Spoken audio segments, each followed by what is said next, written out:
నమస్కారం అండి. Welcome to future fortune channel. ఈ వీడియోలో మనం కన్యా లగ్నం వారికి ఎటువంటి దశలు అంటే ఏ గ్రహ దశలు మనకి యోగిస్తాయి, ఈ టాపిక్ మాట్లాడుకునేటప్పుడు ఫస్ట్ పాయింట్ ఏంటంటే, ఒక లగ్నానికి యోగకారకులైన వాళ్ళు ఎవరు, పాప ఫలితాలు ఇచ్చేవాళ్ళు ఎవరు, లేదు మీకు భాగ్యాన్ని విపరీత రాజ్యయోగాన్ని ఇచ్చేవాళ్ళు ఎవరు, ఇవన్నీ మీకు తెలిసి ఉండాలి.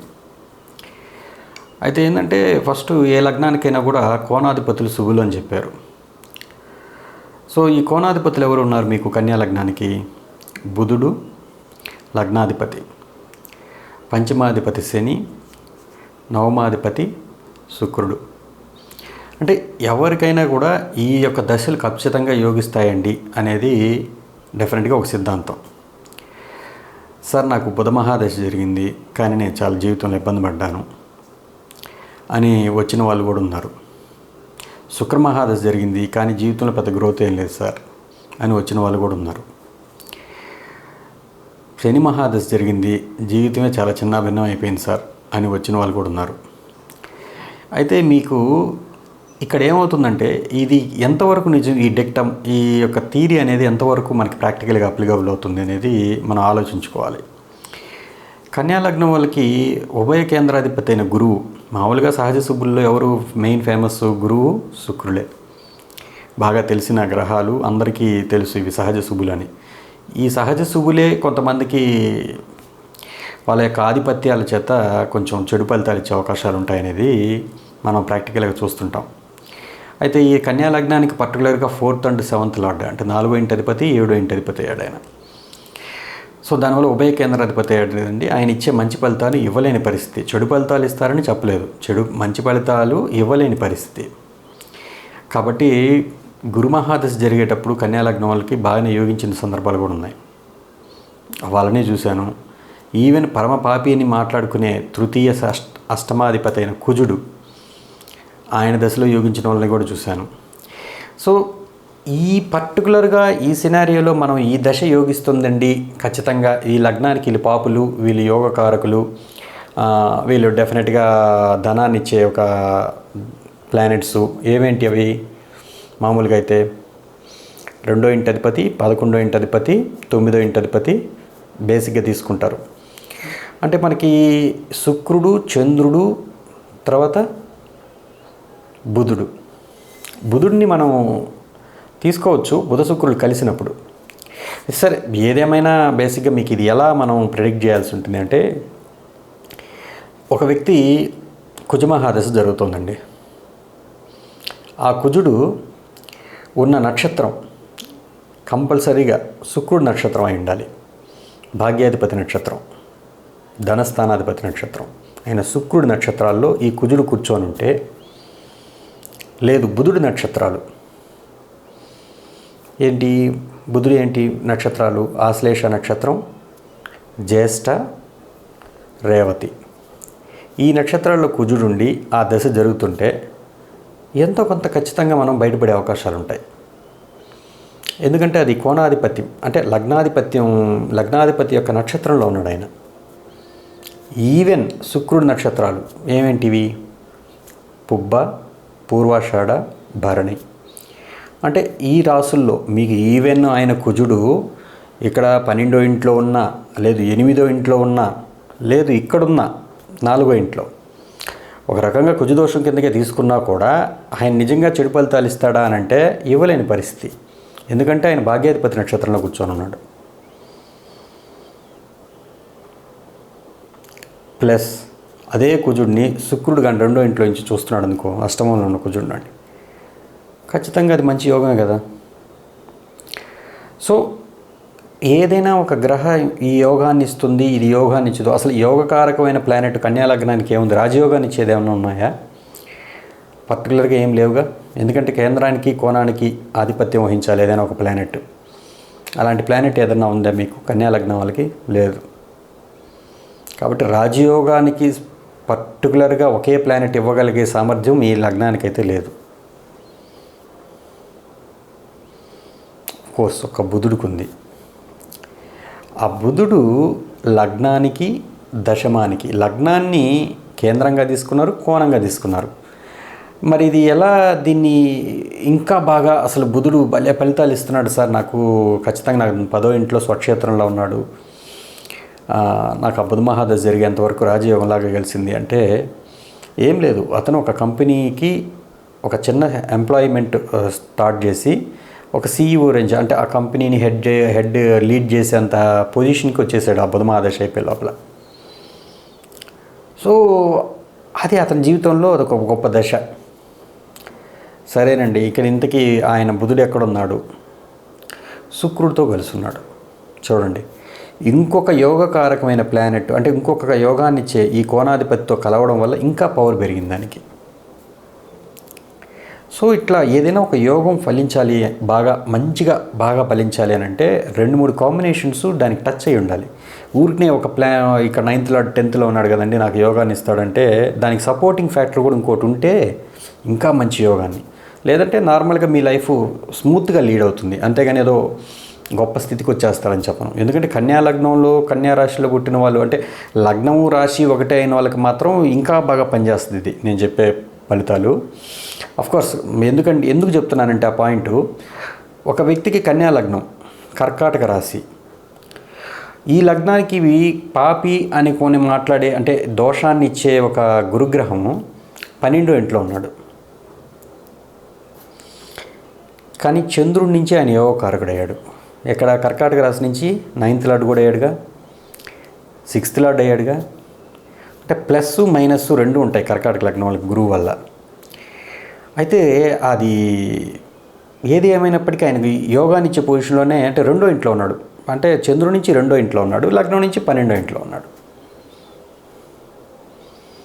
అఫ్కోర్స్ వాళ్ళ ఫాదరు అంటే ఇది నేను అప్పుడే చెప్పాను మీకు, ఏదైనా ఒక గ్రహం దుష్ఫలితాలు ఇస్తుంది అని అన్నప్పుడు ఖచ్చితంగా ఏం చేస్తుందంటే ఆ లార్డ్షిప్ వల్ల జీవకారకత్వాలని దెబ్బతీస్తుంది.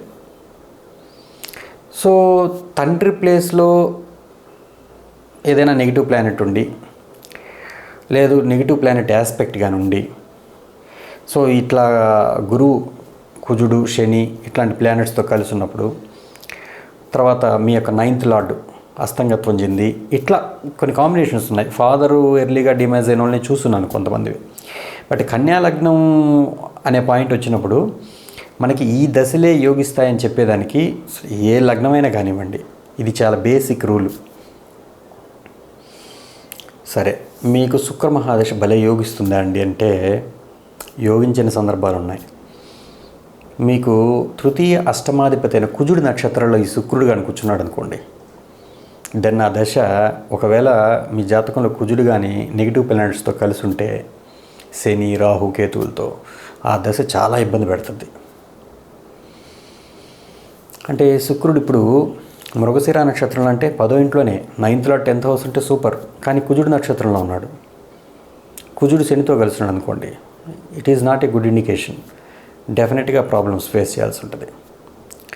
లేదు మీ శుక్రుడు చిత్తా నక్షత్రంలో కన్యలో ఉన్నాడు అనుకోండి, అక్కడ నీచబడ్డాడు, నీచభంగం అయ్యాడు, యోగం ఉంది, ఇవన్నీ కాకుండా కుజుడు నక్షత్రంలో ఉన్నాడు, కుజుడు బాగలేడు, కూర్చున్న పొజిషన్ కానీ చూడబడ్డ విషయం, డెఫినెట్గా ప్రాబ్లం.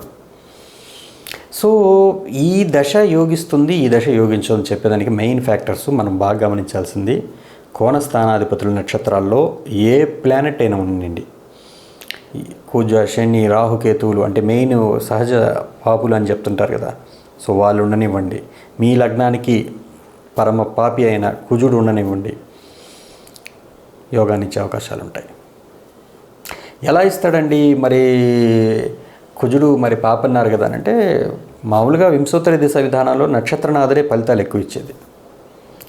సో అందువల్ల ఈ నక్షత్రనాథుడు అనే ప్లానెట్ ఈ భాగ్యాధిపతి కానీ, పంచమాధిపతి కానీ, లగ్నాధిపతి కానీ అయితే మీకు ఏ దశ జరుగుతుంటే ఆ దశానాథుడు ఈ యొక్క బుధుడు యొక్క నక్షత్రాల్లో కానీ, లేదు శనిదేవుడి నక్షత్రాల్లో కానీ, ఈవెన్ శుక్రుడి నక్షత్రాల్లో కానీ ఉన్నట్లయితే డెఫినెట్గా యోగాన్ని ఇచ్చే అవకాశాలు ఉంటాయి.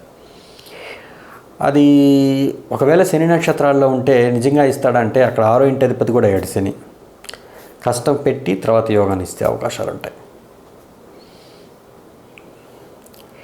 జస్ట్ మీరు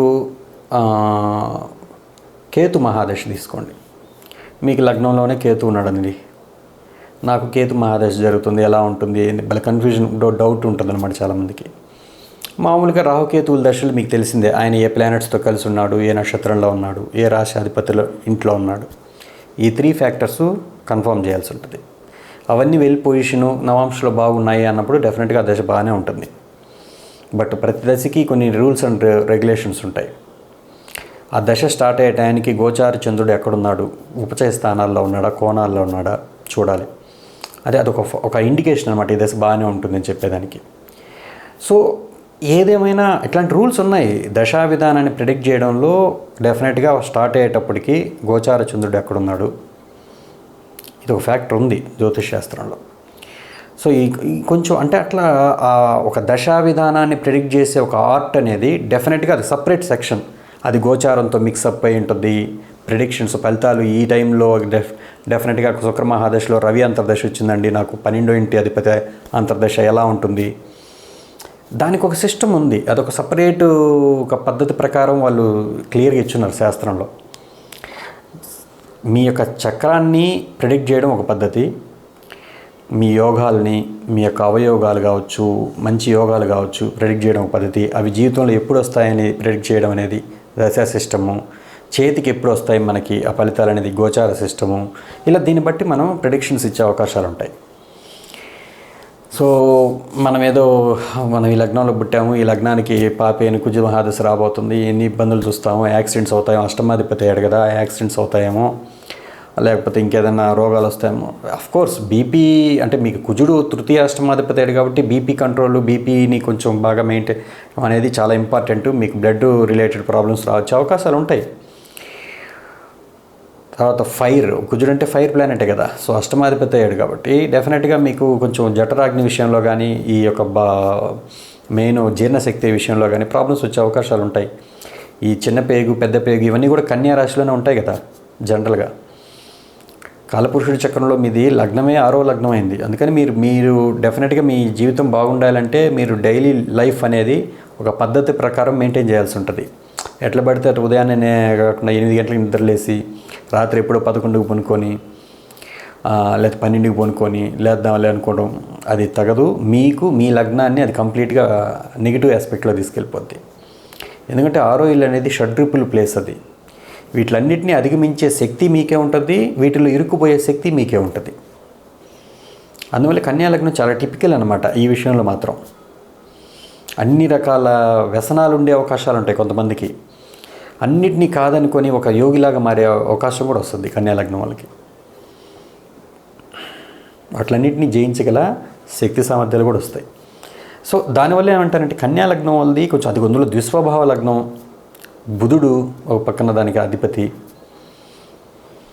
సో ఇన్ని రకాల కన్యా లగ్నం వాళ్ళ జీవితం ఈ దశలో బాగుంటుంది, ఈ దశలో బాగుండదు అని చెప్పేదానికి కొన్ని సూత్రాలు చెప్పాను, మీకు ఇది ఉపయోగపడతాయని అనుకుంటున్నాను. బేసిక్గా మీ యొక్క లైఫ్ ఫార్మాట్ బాగుండాలి, మనం కరెక్ట్గా మంచి దిశగా ప్రయాణిస్తున్నాం అని చెప్పుకునేదానికి డెఫినెట్గా మీకు ఈ యొక్క కాలపురుషుడి చక్రంలో ఇది 6వ భావం అయింది కాబట్టి 6వ భావాన్ని ఇంప్రూవ్ చేసుకోవడం ఎలా అనే దాని మీదే మీ యొక్క లైఫ్ థియరీ కరెక్ట్గా మూవ్ అవుతుంది, మనం లైఫ్లో కరెక్ట్గానే ప్రోగ్రెస్ అవుతున్నాం అని మీకు ఫీలింగ్ ఉంటుంది. ఎప్పుడు ఈ అంశాల పట్ల మీరు జాగ్రత్త వహించినప్పుడు, అంటే వ్యసన పరులు కాకుండా ఉన్నప్పుడు, తర్వాత ఏదైనా ఒక అడిక్షన్ అనేది నేను చెప్పను కానీ అడిక్షన్ కొంతమందికి ఉంటుంది. అదే ఈ వ్యసనాల్లో అన్నీ వచ్చేస్తాయి. బట్ రెగ్యులారిటీ ఆఫ్ లైఫ్ ఎప్పుడైతే డీవియేట్ అవుతుందో, డిస్ట్రాక్ట్ అవుతుంటారో మీ యొక్క ఫోకసింగ్ నుంచి, ఈ ఫోకసింగ్ అనే పాయింట్ ఉంది చూసారా, ఇది 6th హౌస్కి సంబంధించిందే. డిస్ట్రాక్షన్ అంటే 12th హౌస్. ఈ ఫోకసింగ్, ఈ కాన్సన్ట్రేషన్ పవర్ కూడా ఎక్కువగా ఉంటుంది. బాగుంటే మీ యొక్క లగ్నం బాగా బలంగా ఉంది, ద్విస్వభావ లగ్నం బాగా బలంగా ఉందంటే మీ యొక్క లగ్నం యొక్క డిగ్రీలు ఖచ్చితంగా మధ్యలో ఉండాలి. మధ్యలో ఉండాలంటే ఏంటి? ప్రథమ ద్రేఖానం, ద్వితీయ ద్రేఖానం, తృతీయ ద్రేఖానం అని రాశిని 3 రకాలుగా విభజించున్నారు. అంటే 0 to 10 degrees, 10 degrees to 20 degrees, 20 degrees to 30 degrees. So ఈ 10 degrees to 20 degrees అనేది స్థిర రాశి వాళ్ళకి చాలా ఇంపార్టెంట్. ఇది ద్విస్వభావ రాశి. ద్విస్వభావ రాశులకి మాత్రం లాస్ట్ 20 degrees నుంచి 30 degrees చాలా ఇంపార్టెంట్. ఇంతకుముందు లగ్నం మధ్యలో ఉన్నానని చెప్పినట్టున్నాను, అది కరెక్షన్ చేసుకోండి. బట్ మీకు మాత్రం దుస్వభావ రాశులకి మాత్రం డెఫినెట్గా లాస్ట్ డిగ్రీస్లో ఉంటే ఆ లగ్నం బలమైనదిగా పనిచేస్తుంది. వాళ్ళ డైరెక్షన్ బాగుంటుంది, వాళ్ళ లైఫ్లో వాళ్ళ ఆలోచన విధానం కరెక్ట్గా వాళ్ళ లగ్నానికి అనుగుణంగానే ఉంటుంది. మిగతా వాళ్ళది కరెక్ట్గా ఉండకపోవచ్చు. సో బేసిక్గా ఈ వీడియోలో మీకు ఎటువంటి లైఫ్ స్టైల్ లీడ్ చేయడం ద్వారా మీ యొక్క జీవితం బాగుంటుంది. మీరు ఏ దశ అయినా జరగనివ్వండి, కానీ మీరు డెఫినెట్గా ఈ ఫార్మాట్ యూజ్ చేయాలి. ఖచ్చితంగా మీరు ఉపాసన అనేది నేను చెప్పను, కానీ ఉపవాసం ఉండండి ఒక పూట. డెఫినెట్గా ఏ దశలైనా ఉండనివ్వండి మీరు. అది ఎప్పుడు ఉండాలి అని అంటే మంగళవారం ఉండండి. ఎందుకంటే మీ తృతీయ అష్టమాధిపతి అయ్యాడు. మంగళవారం నాన్ వెజ్ మానేయండి. తర్వాత మీకు మౌనవ్రతం కూడా పాటించడం నయం మంగళవారం పూట. తర్వాత ఇంకా మీరు పర్టికులర్గా ఈ దేవతని ఆరాధిస్తే బాగుంటుంది అని చెప్పుకునేదానికి మనకు మామూలుగా 9th లార్డ్ మనకి ఎవరు డైరెక్షన్లో ఉన్నారు? భార్య స్థానాధిపతికి మీ గురువు, అది వేరే సంగతి. మామూలుగా శుక్రుడు కదా కారకత్వం మామూలుగా భార్యకి. సో మీ లైఫ్లో మీ భాగ్యం అనేది, లేకపోతే దానికి ఒక సోర్స్ ఆఫ్ ఇన్కమ్ అనేది కానీ, రెండో హౌస్ కూడా శుక్రుడు అయ్యాడు కాబట్టి భార్యల వల్ల సంపాదించే అవకాశాలు ఉంటాయి. భార్య కూడా ఎంప్లాయీ కూడా అవ్వచ్చు. కోర్స్ మీ యొక్క శుక్రుడు దాని ఉన్న బట్టిని బట్టి చెప్పచ్చు, బట్ చాలా వరకు లీడింగ్ ఉంటుంది అనమాట డెఫినెట్గా. తర్వాత కన్యా లగ్నం వాళ్ళకి ఇంకా మనకి వీళ్ళ ఏ దశ జరుగుతున్నప్పటికీ ఇది బాగుండాలి సార్, నాకు ఈ లైఫ్ స్టైల్ బాగుండాలంటే ఇదే చాలా ఇంపార్టెంట్. ఉపవాసాలు ఉండడం, కరెక్ట్గా మీరు డైలీ రొటీన్ లైఫ్ని కొంచెం కరెక్ట్గా పాటించడం, తర్వాత వ్యసనాలు కొంచెం దూరంగా ఉండడం, తర్వాత మీకు ఇంకా భాగ్యోదయం కలగాలి అన్నప్పుడు అమ్మవారి గుడికి వెళ్ళడం, అమ్మవారి టెంపుల్స్కి వెళ్తే బాగుంటుంది. డెఫినెట్గా 4వ ఇల్లు మీకు సుఖస్థానాన్ని ఇచ్చేది గురువు ఉన్న ప్లేస్ కాబట్టి డెఫినెట్గా మీరు ఏదైనా ఒక దూరంగా కొండల మీద ఉన్న అమ్మవారి టెంపుల్స్కి వెళ్ళడం చాలా మంచి విశేష ఫలితాలను ఇస్తుంది. మీకు ఏ దశ జరుగుతున్నా దాంట్లో కొంచెం రిలీఫ్ కలగాలంటే. అప్పుడప్పుడు ఈ పుస్తక పఠనం అని నేను చెప్పను, కానీ మీరు ఎక్కువగా ఈ ఆయుర్వేదాన్ని ఎక్కువగా వాడుతుండండి. ఇది శత్రు రోగ రుణ స్థానం కదా కన్యాలాగం అనేది. డెఫినెట్గా చాలామంది లాయర్స్ ఉంటారు, మెడిసిన్ ప్రాక్టీస్ చేసేవాళ్ళు ఉంటారు, చాలామంది ఉంటారు వీటిల్లో. సో కానీ మీకు హెల్త్ కాన్షియస్నెస్ అనేది కొంచెం ఎక్కువే ఉంటుంది మీకు. సో మీరు వేరే వాళ్ళకి సలహాలు ఇవ్వడం కానీ, మీరు చెప్పిన సలహా వాళ్ళకి వర్కౌట్ అవ్వడం కానీ అది కూడా జరుగుతాయి ఇది వ్యాధుల విషయంలో. ఎందుకంటే మీకు చాలా వరకు ఫోకసింగ్ ఎక్కువగా ఉంటుంది మీకు. సో ఇన్ని రకాలుగా కన్యా లగ్నం వాళ్ళకి ఏ దశ జరుగుతున్నా ఎలా ఉంటుంది, ఎటువంటి పాటించడం ద్వారా మీకు బాగుంటుంది అనేది ఈ వీడియోలో చెప్పాను. కోర్స్ టైటిల్ ఏమో కన్యా లగ్నం వాళ్ళకి కలిసి వచ్చే దశలు అని చెప్పాను, అది కూడా చెప్పాను. బట్ ఇది కూడా కొంచెం మీకు ఉపయోగపడద్దనే వీడియోలో యాడ్ చేయడం జరిగింది. అనేది భావించకండి. ఓకేనండి, నమస్కారం. మీ రాజేష్.